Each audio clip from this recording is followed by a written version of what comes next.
যে এগুলোতে আসলে মার্কস পাওয়াটা অনেক বেশি দরকার। বুঝতে পারছো? জান্নাতুল বলছে কালকে দ্বিতীয় পত্র পরীক্ষা একটু আশীর্বাদ করে দেন গুরু। আরে বাবা জান্নাত, তুমি তো এমনিতেই অনেক ভালো করবা, 100 করবা। সো দোয়া করা লাগবে না, আশীর্বাদ করা লাগবে না, এমনি তুমি ভালো করবা, ঠিক আছে? আর শুধু জান্নাত না, অন্য জান্নাত যারা আছো এবং অন্য ভাইয়ারা তোমরা যারা আছো, সো এটা নিয়ে টেনশন করার কিছু নাই। আর সামিয়া বলছে প্রি টেস্ট শুরু। আহ আচ্ছা শোনো, 2-1 দিনের মধ্যে তোমাদের প্রি টেস্ট পরীক্ষা শুরু হয়ে যাবে। আমি একটা সহজ কথা বলি, এই প্রি টেস্ট নিয়ে এত টেনশন করার কিছু নাই। বুঝতে পারছো?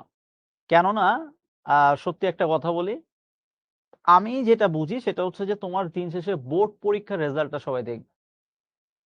বুঝতে পারছো? তুমি বোর্ড পরীক্ষায় কি করতে পারছো, দিস ইজ ভেরি ইম্পর্টেন্ট।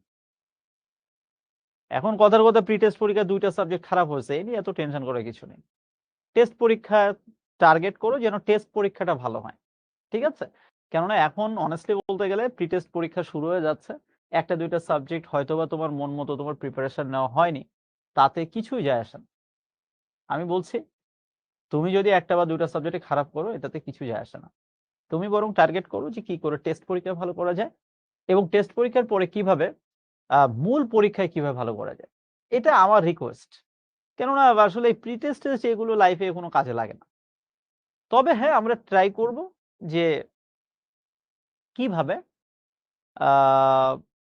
আমি যেটুকু প্রিপারেশন নিয়েছি এই প্রিপারেশন অনুযায়ী সর্বোচ্চ কিভাবে পরীক্ষাটা দিয়ে আসা যায়। কিন্তু তার মানে কিন্তু এই না যে আমার একটা সাবজেক্ট খারাপ হয়েছে বিধায় ওই টেনশনে আরো পরের 2টা সাবজেক্ট আমি খারাপ করব। এটা করা যাবে। আমি কি তোমাদেরকে বোঝাতে পেরেছি? নাদিয়া বলছে আব্বা আম্মুকে কে বুঝাবে? আরে বাবা, আব্বা আম্মু সবাই বোঝে, জাস্ট তোমাকে একটু চাপে রাখে যেন তুমি আরেকটু ভালো করতে পারো। ঠিক আছে, এত চাপ নেওয়ার কিছু না। মিনাজ বলছে ইনশাল্লাহ, ইয়েস, সেরা একটা কামব্যাক দিব। ইয়েস, সমস্যা নেই। আর আমি দেখি প্রি টেস্ট পরীক্ষার পরে তোমাদের জন্য ছোট্ট একটা ভিডিও করে আমি এটা দিয়ে দিব, তোমাদের টেনশন একটু কমানোর জন্য। ঠিক আছে, এত টেনশন করার কিছু না। তো চলো তাহলে আমরা আজকে আমাদের একেবারে সহজ ক্লাস, আমরা মোস্ট ইম্পর্টেন্ট ক্লাস, অনুচ্ছেদ, সারাংশ বা সারমর্ম এবং চিঠিপত্র নিয়ে 2-1টা কথা আজকে একটু বলি, এবং আমি আপাতত কমেন্ট বক্সটা একটু অফ করে দিচ্ছি।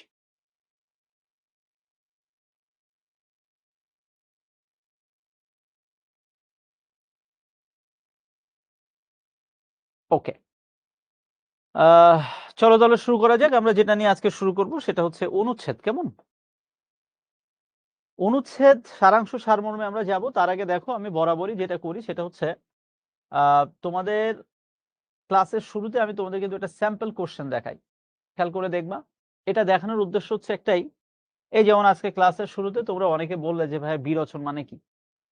আমি জানি যে তোমরা উত্তর করে আসছো সবাই, ক্লাস 9-এ উত্তর করছো, 10-এও অলরেডি একটা পরীক্ষা হয়ে গেছে, উত্তর করেছো।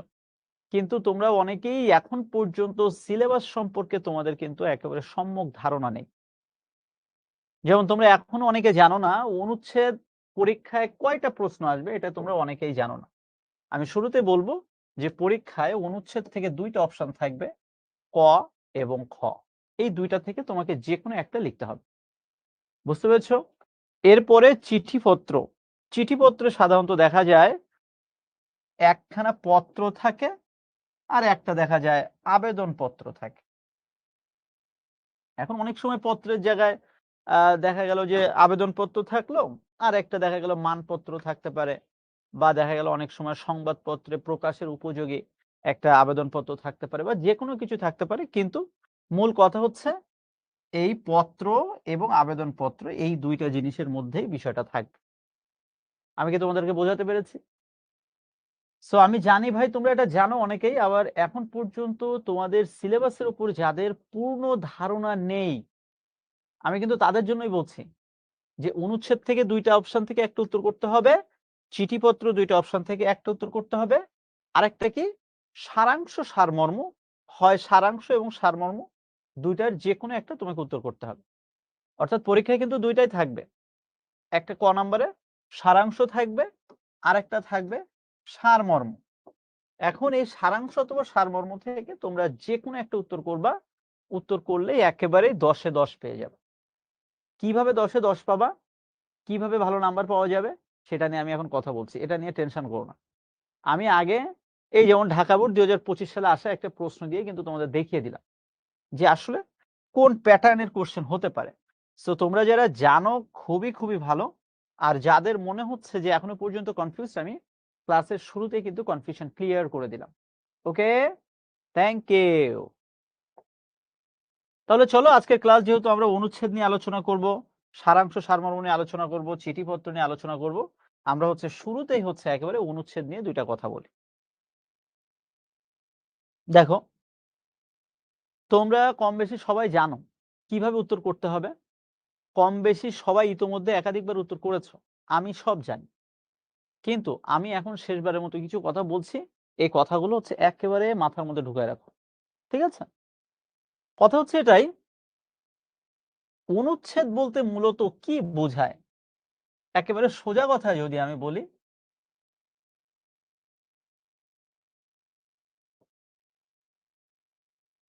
ইংরেজিতে তোমরা যে প্যারাগ্রাফ লেখো, ইংরেজিতে প্যারাগ্রাফ ঠিক যা, বাংলায় অনুচ্ছেদ ঠিক তাই।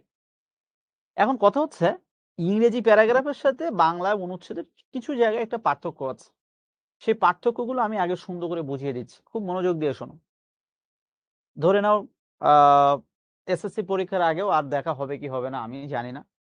আর যে দেখা হলেও এই কথাগুলো হয়তো এভাবে বলাও হবে না। কেননা তখন দেখা যাবে যে খুব তাড়াহুড়ো করে পড়াবো, এত ভালোভাবে বলা হবে না। ঠিক আছে? তোমাদের বলছি মনোযোগ দিয়ে শোনো। তোমাদের একেবারে শুরুতে যে বিষয়টা মাথায় রাখতে হবে সেটা তুমি যে বিষয়টা অনুচ্ছেদ লিখতে চাচ্ছ, একেবারে শুরুতে আমার কথা শিরোনামটা অবশ্যই লিখবে। অনেক স্টুডেন্ট আছে খুব সুন্দর করে অনুচ্ছেদ লিখে এসেছে, কিন্তু অনুচ্ছেদের উপরে যে একটা শিরোনাম বা টাইটেল, সে কিন্তু সেটা লেখেনি। আমার প্রথম কথা আপনাকে অবশ্যই শিরোনামটা লিখতে হবে, এবং শিরোনাম না লিখলে আপনি কনফার্ম থাকেন আপনি মিনিমাম 2 নাম্বার কম পাবেন। আপনি হয়তো জানেন না ভাইয়ারা, প্রত্যেকটা লিখিত অংশের, হতে পারে ভাব সম্প্রসারণ, হতে পারে একটা চিঠি, হতে পারে অনুচ্ছেদ, এর প্রত্যেকটা পার্ট বাই পার্ট এরকম নাম্বারিং করা থাকে। প্রত্যেকটার পার্ট বাই পার্ট নাম্বারিং করা থাকে। তো আমি শিরোনাম লিখতে যাচ্ছি, অথচ শিরোনামের শিরোনামই লিখলাম না, একটা অনুচ্ছেদের শিরোনাম লিখলাম না, তাহলে তো হবে না। আমি কি বোঝাতে পেরেছি কথাটা? ওকে, তাহলে আমি কি করলাম, শুরুতে একটা সুন্দর শিরোনাম লিখলাম। এরপরে আমি যে কাজটা করব সেটা যে কোনো একটা অনুচ্ছেদ আমি যেটা লিখতে যাচ্ছি, আমি চেষ্টা করব একেবারে শুরুতে প্রথম 2-1 লাইনের মধ্যে ওই অনুচ্ছেদের উপর ভিত্তি করে একেবারে মূল কথাটা, বেসিক কথাটা, একেবারে মেইন জিস্ট কথাটা আমি 2-1টা লাইনের মধ্যে তুলে ধরার চেষ্টা করব।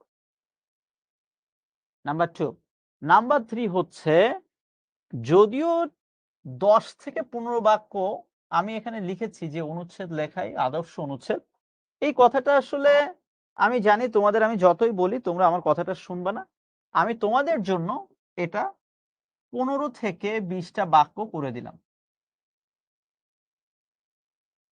এখন তোমরা আমাকে অনেকে বলতে পারো যে ভাইয়া, আমি তো 2-3 পেজ লিখেও স্কুলে আমার নাম্বার দেয়নি। এটা তোমরা অনেকেই বলতে পারো, আমি জানি তোমরা অনেকেই আছো এই কথা বলবা। কিন্তু বিশ্বাস করো, এসএসসি পরীক্ষায় তুমি 15 থেকে 20টা বাক্য লিখে আসো, বানান ভুল করো না, ইনফরমেটিভ লেখা লিখে আসো, আমি কথা দিচ্ছি তুমি 10-এর মধ্যে 10 না পাও 9 পাবা। একটা কথা সবসময় মনে রাখবা, লিখিত অংশের ক্ষেত্রে কখনো কোয়ান্টিটি গুরুত্বপূর্ণ না, সব সময় ফোকাস করবা একেবারে সব সময় ফোকাস করবা কোয়ালিটি। বারবার বলছি, কোয়ালিটি রাইটিং।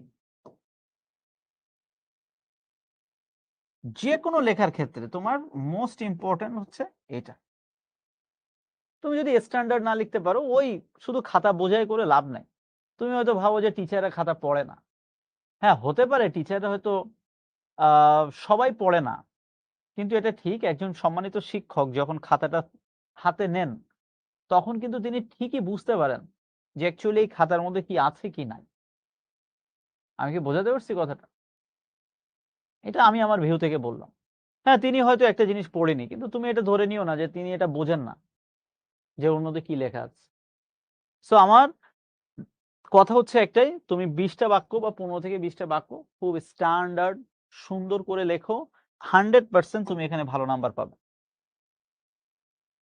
এবং সবসময় একটা কাজ করবে, সেটা হচ্ছে তুমি লিখতে যেয়ে লেখার মধ্যে যতদূর পারা যায় একেবারে তথ্যবহুল লেখার চেষ্টা করবে।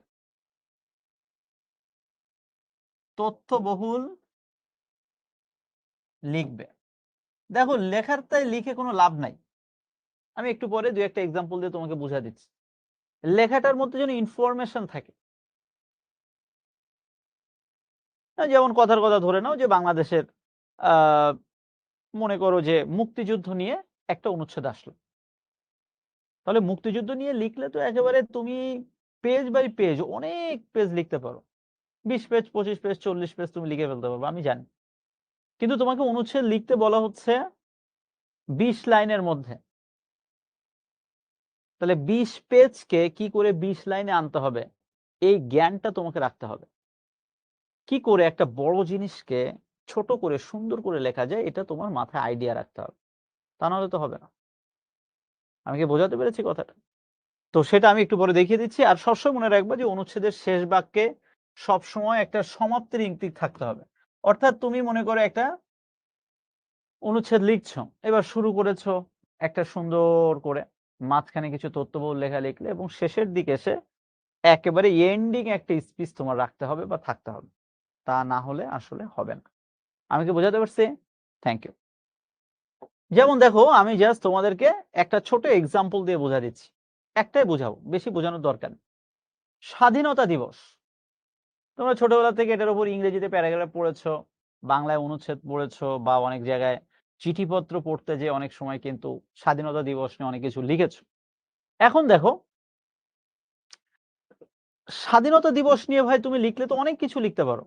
কিন্তু আমাদের কথা কি আমরা ১৫ থেকে ২০ লাইন লিখব। অর্থাৎ আমি যদি বলি এই ১ পাতা আর অন্য পাতার অর্ধেক বা অন্য একটা পাতা। সব মিলায় ১.৫ থেকে ২ পাতা লিখলেই যথেষ্ট অনুচ্ছেদের জন্য। আমি কিন্তু আরেকবার বলছি, এই একটা পাতা লিখেছো আর এই পাতার উল্টো পাতা অর্ধেক বা পুরোটা। অর্থাৎ ১.৫ থেকে ২ পাতা যথেষ্ট।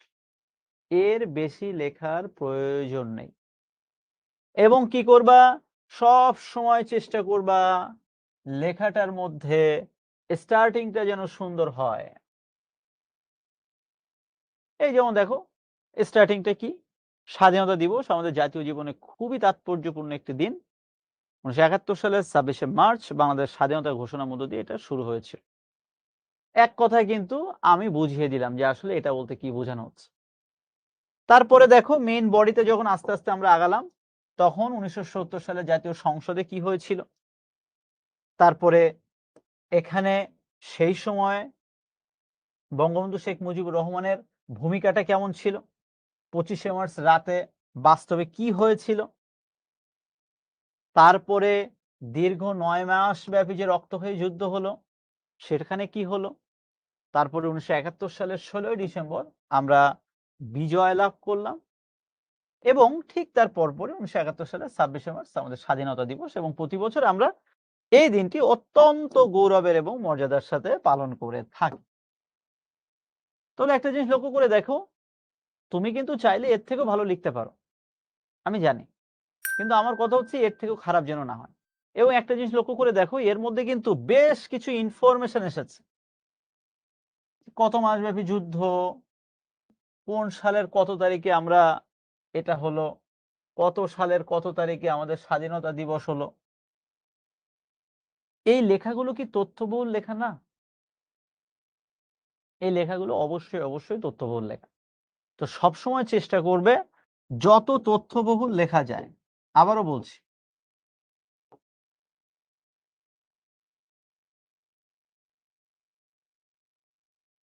যত তথ্যবহুল লিখবা দিন শেষে তুমি ভালো নাম্বার পাবে। ঠিক আছে? সত্যবাদীতে এমন একটা অনুচ্ছেদ, এটা একান্ত এর মধ্যে এত তথ্য দেওয়ার কিছু নেই, একেবারে বেসিক কথাগুলো তুমি লিখবে। কিন্তু দেখো ২১-এর বইমেলা এটা এমন একটা অনুচ্ছেদ, তুমি চাইলে এটার মধ্যে অনেক কিছু ঢুকাতে পারো। আমরা সবাই জানি ফেব্রুয়ারি মাসে আহ বাংলা একাডেমি চত্বরে যে বইমেলাটা হয় তার নাম ২১-এ বইমেলা। এবং ২১-এর এই বইমেলার দেখো একেবারে শুরুর স্টার্টিংটা সুন্দর করে দিলে। তারপরে তুমি আস্তে আস্তে ২১-এর বইমেলার যে একটা হিস্ট্রি রয়েছে, একটা ইতিহাস রয়েছে, সেই ইতিহাসটা তুমি সুন্দর করে আস্তে আস্তে তুলে ধরলে। দেখো এখানে এই মুহূর্তে যে স্লাইডটা তোমাদেরকে দেখা যাচ্ছে, এখানে কিন্তু খুব একটা ঐতিহাসিক ঘটনা কিন্তু এখানে তুলে ধরা হয়নি। এটা হুবহু তোমাদের বই থেকে নেওয়া হয়েছে। কিন্তু মনে করো তোমার পরীক্ষায় এই ২১-এর বইমেলা নিয়ে এই অনুচ্ছেদটা এসেছে। এখন তুমি যদি তোমার লেখার মধ্যে এটা তুমি তুলে ধরো যে ১৯৭১ সালে মুক্তিযুদ্ধের পরপরই বাংলা একাডেমি চত্বরে কয়েকজন ব্যক্তি মিলে তারা বই নিয়ে বসতো। তারপরে আস্তে আস্তে ১৯৭২ থেকে শুরু করে আস্তে আস্তে একটা পর্যায়ে ১৯৭৮ সালে যে প্রথমবারের মতো আনুষ্ঠানিকভাবে ২১-এর বইমেলা সূচনা হয়। তাহলে দেখো আমি কিন্তু একটা তথ্য দিলাম। কত সুন্দর একটা তথ্য দিলাম। তারপরে তুমি বললে যে এখানে কোন কোন ধরনের বইয়ের স্টল থাকে, তারা কোন কোন ধরনের বই নিয়ে কাজ করে। তারপরে তুমি একটা কথা বললে যে আসলে বইমেলা কেন এত বেশি গুরুত্বপূর্ণ। তারপরে তুমি একটা তথ্য দিলে যে পৃথিবীর সবচেয়ে বড় বইমেলা কোনটা বলতে পারবা? পৃথিবীর সবচেয়ে বড় বইমেলা হচ্ছে জার্মানির ফ্রাঙ্কফুর্ট নামে একটা জায়গা আছে। ওই ফ্রাঙ্কফুর্ট শহরে একটা বইমেলা হয়। ওই বইমেলাটা হচ্ছে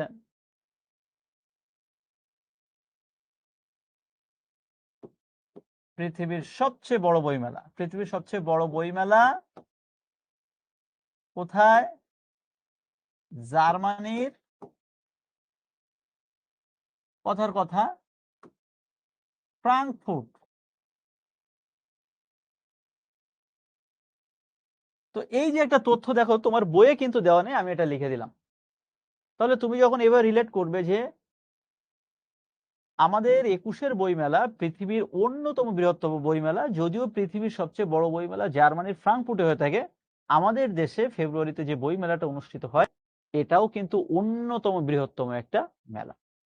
তারপরে তুমি বললে যে এই মেলা আমাদেরকে কি করে, এটা আমাদের মধ্যে সাংস্কৃতিক এবং সাহিত্যিক যে চেতনা সেটা সৃষ্টি করে। এবং বইমেলায় সবার উচিত প্রতি বছর এই সময় আসা বইমেলাতে এবং সবার মধ্যে একটা সচেতনতা সৃষ্টি করা।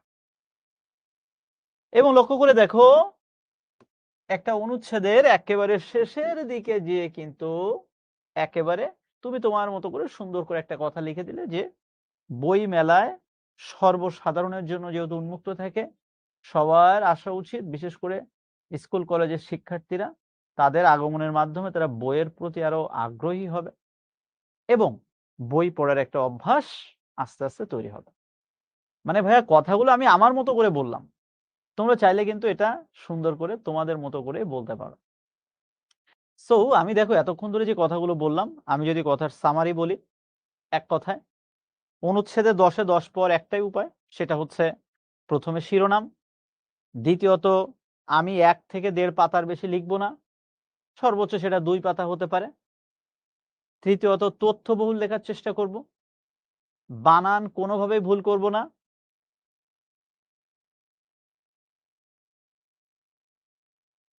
ঠিক আছে, তারপরে কি করব?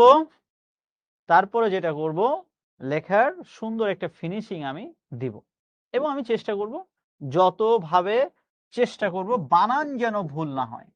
দেখো ভাই বারবার আমি বানানের কথা বলি, কেন বলি? তুমি ভাই লিখছো মাত্র 1.5 থেকে 2 পাতা, তুমি তার মধ্যে যদি 8টা 10টা বানান ভুল করো, তাহলে যিনি খাতা দেখবেন তিনি নাম্বারটা দিবেন কোথায় ভাই? তুমি নিজের কাছে নিজে প্রশ্ন করো না, আরেকজনের কথা বাদ দাও। তো এই জন্যে আমি সবসময় বলি যে বানানের বিষয় সর্বোচ্চ সতর্কতা অবলম্বন করতে হবে। এই আমি এতক্ষণ ধরে যা যা বললাম সবাই বুঝতে পেরেছো কিনা একটু বলো তো? আমি কি কঠিন কিছু বলছি? ওকে, নামাজে বিরতি দিচ্ছি ভাইয়া, নামাজে বিরতি দিচ্ছি। আমি এই জন্যই কমেন্ট বক্সটা অন করছি। কথা বলেছি। এবার আমরা যেটা নিয়ে কথা বলবো সেটা হচ্ছে সারাংশ এবং সারমর্ম। খুবই মনোযোগ দিয়ে শুনবা, কেননা সারাংশ সারমর্ম এমন একটা টপিক, এখানে চোখ বন্ধ করে 10-এ 10 পাওয়া যায়। কিন্তু সমস্যা হচ্ছে তোমরা যেভাবে হোক এখানে অনেকেই পূর্ণ নম্বর তুলতে পারো না। কিন্তু আমার মনে হয় যদি একটু চোখ কান খোলা রাখো তাহলে এখানে 10-এ 10 পাওয়া সম্ভব। প্রথম কথা হচ্ছে তোমাদের এক একজন টিচার এক এক কথা বলবে, এক একজন টিচার এক এক ভাবে কথা বলবে। কিন্তু আমার কথা হচ্ছে যে সারাংশ সারমর্ম লেখার সময় তুমি কখনোই একেবারেই যত সহজ সরল ভাষায় লিখতে পারবা ততই ভালো। সহজ সরল কথায় প্রকাশ করবা। অনেক স্টুডেন্টের মধ্যে একটা টেন্ডেন্সি কাজ করে, অনেকের মধ্যে আমি এটা দেখছি, মনে করে কি যে যদি একটা কঠিন শব্দ দিয়ে লেখা যায় তাহলে মনে হয় নাম্বার অনেক বেশি পাওয়া যায়। আবার অনেক স্টুডেন্ট ভাবে আমি যদি লেখার মধ্যে একটু ইংরেজি শব্দ লিখি তাহলে মনে হয় নাম্বার অনেক ভালো পাওয়া যায়। সো আমি এই কথাগুলো একটু ক্লিয়ার করে দিচ্ছি। প্রথম কথা হচ্ছে যত সহজ শব্দে যত সহজভাবে লেখা যায় তুমি সেটাই চেষ্টা করবা। একটা কঠিন শব্দ লিখতে যে যদি তোমার বানান ভুল হয়ে যায় তাহলে ওই কঠিন শব্দ লিখে কোনো লাভ নেই। নাম্বার 1। নাম্বার 2 কথা হচ্ছে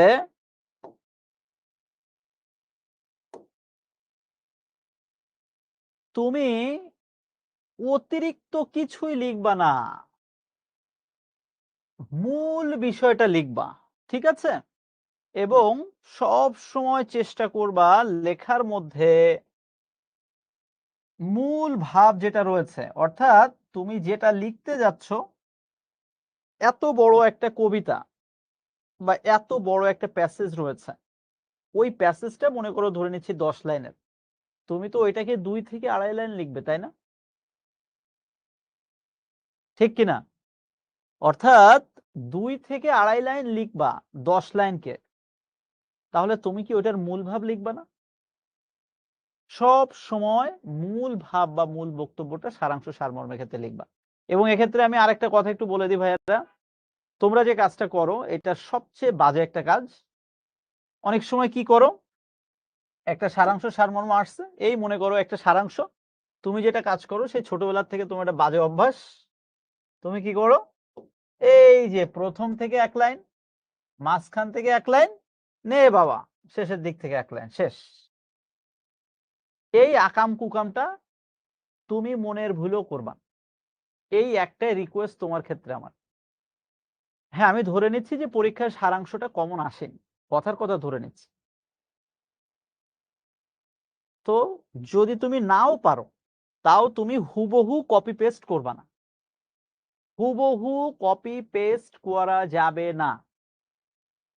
তুমি একটা কাজ করতে পারো সর্বোচ্চ, যে তুমি এই যে প্রথম লাইনটা লিখতে চাচ্ছ ওইটার মূল ভাব বা মূল বক্তব্যটা তুমি একটু তোমার মতো করেই লেখো, ওয়ার্ড গুলোকে চেঞ্জ করে দাও। ধরে নিচ্ছি বাক্যটা রয়েছে সিম্পল সেন্টেন্সে, তুমি ওটাকে একটু কমপ্লেক্স সেন্টেন্স করে ফেলো, বা বাক্যটা কমপ্লেক্স সেন্টেন্সে আছে তুমি ওটাকে কম্পাউন্ড সেন্টেন্সে করো, কোনো সমস্যা নেই। কিন্তু এই যে একেবারে আমরা যে কাজটা করি ওয়ার্ড বাই ওয়ার্ড একেবারে হুবহু কপি করা পেস্ট করা, এই কাজটা ভাইয়া তোমাদের কাছে আমার একটাই অনুরোধ, বড় ভাই হিসেবে একটাই অনুরোধ, এই আকাম এই কুকামটা করা যাবে না।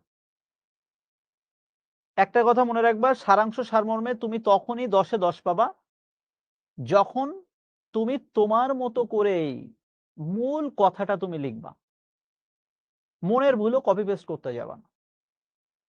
তাহলে এতক্ষণ যে কথাটা বললাম বুঝতে পেরেছো? কপি পেস্ট করা যাবে না, মূল ভাবটা লিখবা। আরেকটা কাজ করা যাবে না, সেটা হচ্ছে লেখার মধ্যে অনেকে কি করে, কি উপমা প্রয়োগ করে, অনেকে কি করে উপমা রূপক এইগুলো। ভাইরে ভাই, তুমি লিখবা 2 থেকে 2.5 লাইন, এখন তুমি লেখার মধ্যে বললে অমুক কবি বলেছেন, কারো একজনের একটা উদ্ধৃতি তুমি ওখানে কোট করলে। মনে করো তুমি বুঝতে পারছো যে ওই সারাংশ বা সারমর্মের ক্ষেত্রে মনে করো যে বিশ্বকবি রবীন্দ্রনাথ ঠাকুর একটা কথা বলেছেন, বা আমাদের জাতীয় কবি কাজী নজরুল ইসলাম এমন একটা কথা বলেছেন যেটা ওই সারাংশ বা সারমর্মের সাথে কানেক্টেড। তোমার খুব লিখতে ইচ্ছা করছে, but this is my request to you, মনের ভুলও এটা করতে যাবে না। কারণ সারাংশ সারমর্মে কখনোই কোনো উদ্ধৃতি, উপমা এই ধরনের কোনো কিছু দেওয়া যাবে না। আমি কি বোঝাতে পারছি?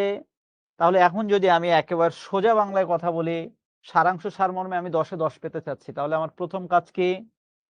একেবারে প্রথম কাজ, বারবার একটা কথা বলছি, বানান সতর্কতা। আপনি লিখছেন মাত্র 2 লাইন, তার মধ্যে মাত্র 10টা বানান ভুল, এই আকাম এই কুকাম তো করা যাবে না। 10টা বানান ভুলের দরকার নেই, 2টা বানান ভুল হওয়া তো আমি ব্যক্তিগতভাবে মনে করি ইটস এ গ্রেট মিস্টেক। তুমি 2 লাইন লিখে 10 পেতে চাচ্ছ, অথচ একটা ভাব সম্প্রসারণেও নাম্বার কিন্তু 10, সেটার জন্য তুমি কিন্তু 2 থেকে 3 পেজ লিখছো। এটা কি? তার মানে তোমাকে ওয়েট বুঝতে হবে যে এই প্রশ্নটার ওয়েট কত বেশি। এখন তুমি বলতে পারো যে ভাই সারাংশ সারমর্মে এত নাম্বার কেন দিয়েছে? এটা এই জন্য দিছে, সহজ কথা যায় না বলা সহজ এই জন্যে। বিসিএস পরীক্ষার মতো পরীক্ষায় একটা সারাংশ সারমর্মে 25 থেকে 30 নম্বর থাকে, একই জিনিস, এত সহজ না। আবার তুমি যদি বুঝে শুনে লিখতে পারো 30-এর মধ্যে 25ই পাবা, 27-28 পেয়ে যাবে। সো এতগুলো কথা বলতে চাচ্ছি না, একেবারে সোজা কথা। সারাংশ সারমর্মে 10-এর 10 পাওয়ার প্রথম কথা হচ্ছে বানান সতর্কতা। দ্বিতীয়ত যে বিষয় সেটা হচ্ছে মূল বক্তব্য তুলে ধরবো। তৃতীয় যে বিষয়টা আমরা মাথায় রাখবো সেটা হচ্ছে উদ্ধৃতি ব্যবহার করব না।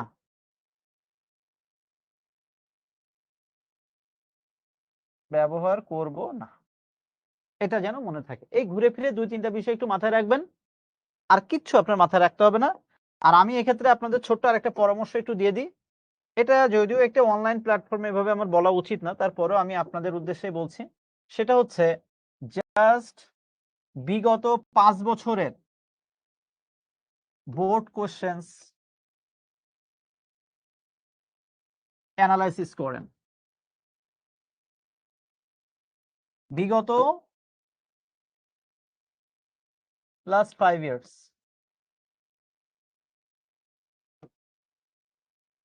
বিগত 5 বছরের আপনি শুধু বোর্ড কোশ্চেনগুলো একটু পড়াশোনা করেন, দেখেন হয়ে গেছে। সর্বোচ্চ 5 বছর পড়লে হয়ে যাবে, এবং আপনি দেখবেন খেয়াল করে সেই ক্লাস 6-7 থেকে যে সারাংশ সারমর্মগুলো পড়ে আসছেন এখনো 9-10-এ ঠিক তাই। তাহলে আপনি বিগত 4 থেকে 5 বছরের সারাংশ সারমর্মগুলো একটু বোর্ডের গুলো একটু অ্যানালাইসিস করেন, দেখবেন আশা করি সারাংশ বা সারমর্ম যে কোনো একটা আপনি 100% কমন পাবেন পরীক্ষায়। এখন আপনার কাজ হচ্ছে এটা সুন্দর করে লেখা। এই যেমন দেখেন আপনাদের অভ্যাস নিয়ে কথা বলা হয়েছে, খুব ভালো একটা কথা। এখন দেখো তো ভাই এখানে কত সহজ করে লিখে দেওয়া হয়েছে। এখানে এই 2 লাইন লিখতে যেয়ে দেখো তো এখান থেকে হুবহু কপি পেস্ট করা হয়েছে? হুবহু কপি পেস্ট কিন্তু করা হয়নি। দরকারই নাই রে ভাই, অভ্যাস নিয়ে লিখতে গেলে কত কিছু লেখা যায়। মানুষ অভ্যাসের দাস। স্বভাব থেকে কখনো বদ অভ্যাস একদিনে দূর হয় না, এর জন্য একটা সাধনার দরকার, এবং আস্তে আস্তে আমাদের আজেবাজে অভ্যাসকে পরিহার করে সুঅভ্যাস বা ভালো অভ্যাসে নিজেদেরকে রূপান্তর করতে হবে। ভাই তুমি তোমার মতো করেই লেখো না। এই যে অয়ন একটা প্রশ্ন অনেকবার করেছে যে ভাই এই লেখাগুলো কি এক্সামে হুবহু লেখা লাগবে? একেবারে বইয়ের মতো হুবহু লিখতে হবে এমন কোনো কথা নেই। আমি গ্যারান্টি দিয়ে বলতে পারি তোমরা চাইলে বইয়ের থেকেও ভালো লিখতে পারো। এই ক্লাসে অনেকেই আছো সেটা আমি জানি। এই যে গত বছর আমাদের স্টুডেন্ট, এই যে এবছর এসএসসি পরীক্ষায় নিবিড় কর্মকার পুরো বাংলাদেশে যে হাইয়েস্ট নাম্বার পেয়েছে, তাই না? তো তোমার কি মনে হয় ওই কর্মকার বাবু তিনি একেবারে সবকিছু বই থেকে হুবহু কপি পেস্ট করে লিখছিলেন? একেবারে না।